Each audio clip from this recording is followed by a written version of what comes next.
Bonjour chers élèves, je suis Koné Daouda, tenant la classe de CM2. Et aujourd'hui, je vais vous entretenir sur une leçon de sciences. Voyons ensemble la situation d'apprentissage. Au cours d'un match de football, un élève de CM2 s'est blessé au gros orteil. Pour arrêter les saignements, il a appliqué du sable sur la plaie et est resté sans soin. Quelques jours plus tard, la plaie s'est gravement infectée. Pour découvrir le fonctionnement de l'organisme, en cas de blessure, le blessé et ses camarades de classe décident d'enquêter sur les moyens de défense de l'organisme. De qui s'agit-il? D'un élève de CM2. Où s'est-il blessé? Il s'est blessé au gros orteil. Que fait l'enfant pour arrêter le sang? Il applique du sable sur la plaie. Que va-t-il se passer? La plaie s'est gravement infectée. Que veulent savoir les enfants? Ils veulent ensemble découvrir les moyens de défense de l'organisme. Donc aujourd'hui en sciences, nous allons voir les moyens de défense de l'organisme. Chers élèves, sachez qu'il existe deux moyens de défense de l'organisme. Les moyens naturels et les moyens artificiels. En ce qui concerne les moyens naturels, sachez qu'il y a la peau et les globules blancs. Notre organisme se comporte comme un pays. Dans un pays, il y a toujours l'armée qui est là pour assurer la sécurité du pays, pour protéger le pays. Notre organisme aussi dispose de soldats, de mini-soldats. Et ces soldats ont pour rôle de protéger notre organisme. Et ce sont ces soldats-là que nous appelons les globules blancs. Allons d'abord par la peau. La peau, c'est quoi la peau? La peau, c'est cette membrane qui protège tout notre corps. Cette peau constitue la première barrière protectrice de notre organisme. Lorsqu'il y a ouverture sur la peau, alors cette ouverture constitue une porte d'entrée pour les microbes. Et donc, dans notre corps, la peau étant franchie, les mini-soldats dont j'ai parlé, qui sont les globules blancs, vont prendre la relève. C'est à eux qu'il revient de protéger l'organisme. Alors, ils vont se promener partout dans notre corps pour identifier les microbes, les capturer et les neutraliser. Lorsque les globules blancs parviennent, alors le malade guérit et retrouve le sourire. Lorsque notre organisme n'arrive pas à faire face aux menaces, alors notre organisme aura besoin d'apports venant de l'extérieur. Et ce sont ces apports-là, venant de l'extérieur, que nous appelons les moyens artificiels. Ces moyens artificiels, nous allons parler de trois. D'abord, les sérums. C'est quoi un sérum? Un sérum, c'est une substance fabriquée par l'homme pour guérir une maladie. Le sérum est utilisé à titre curatif. Comme exemple de sérum, nous avons le sérum antitétanique qui va venir détruire tous les bacilles de Nicolas qui sont dans notre organisme pour nous donner la joie de vivre. Alors, les sérums sont donc utilisés à titre curatif. Concernant les vaccins aussi sont d'autres types de moyens artificiels de défense de l'organisme. Mais les vaccins sont utilisés à titre préventif. Nous utilisons les vaccins pour se protéger de la maladie, pour éviter la maladie. Comme exemple de vaccin, nous avons le BCG.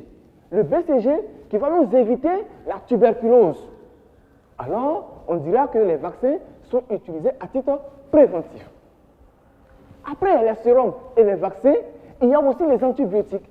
Les antibiotiques sont des médicaments spécifiques qui luttent contre des maladies spécifiques. Alors ces antibiotiques viendront donner du tonus, de la force à nos globules blancs pour lutter contre les microbes, pour pouvoir les neutraliser. Mais sachez, chers élèves, qu'il existe d'autres moyens de défense de l'organisme. Il existe d'autres moyens de défense de l'organisme. Comme exemple de moyens naturels, se moucher. Quand nous nous mouchons, nous nous débarrassons de certains microbes. Quand nous déféquons, nous nous débarrassons de certains parasites. Quand nous coulons des larmes, alors les larmes débarrassent de nos yeux certaines impuretés, certains microbes. Quand nous transpirons, la sueur enlève certains microbes de notre corps. Quand nous urinons, c'est pareil. Exemple de moyens artificiels de défense de l'organisme. Il y a l'hygiène corporelle. Quand nous lavons correctement avec du savon, alors nous dégageons de notre corps certains microbes. Mais ce qu'il faut éviter, c'est l'usage de certains produits qui vont venir détériorer la peau, qui vont venir rendre fragile la peau. Il faut éviter cela. Il y a aussi se brosser les dents. Chers élèves, quand vous vous brossez les dents, vous vous débarrassez de certains microbes. Voici aussi l'usage du gel hydroalcoolique que nous utilisons en ce moment pour éviter le Covid-19. Pour être persuadé que vous avez retenu quelque chose, je vais vous proposer un exercice d'application que vous ferez tout à l'heure. Classez les termes suivants dans la colonne qui convient. À gauche, nous avons les moyens naturels de défense de l'organisme et à droite, les moyens artificiels de défense de l'organisme. Les termes à classer sont les suivants. La peau, le vaccin, le sérum, les globules blancs, les antibiotiques. Chers élèves, nous allons donc procéder à la correction de l'exercice que je vous ai donné. Quand on prend la peau sera dans la colonne des moyens naturels de défense de l'organisme.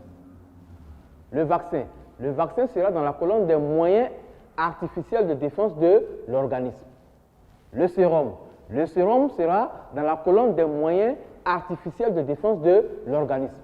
Les globules blancs seront dans la colonne des moyens naturels de défense de l'organisme. Les antibiotiques seront dans la colonne des moyens artificiels de défense de l'organisme. Avant de nous quitter, chers petits enfants, je vais vous donner un exercice que nous allons corriger la prochaine fois. De quoi s'agit-il? Il s'agit maintenant de relier les différents moyens de défense de l'organisme aux moyens artificiels ou aux moyens naturels. Relier la peau, le sérum, le vaccin, les globules blancs, les antibiotiques et les plantes médicinales, soit aux moyens naturels de défense de l'organisme, soit aux moyens artificiels de défense de l'organisme. Je vous remercie. À bientôt.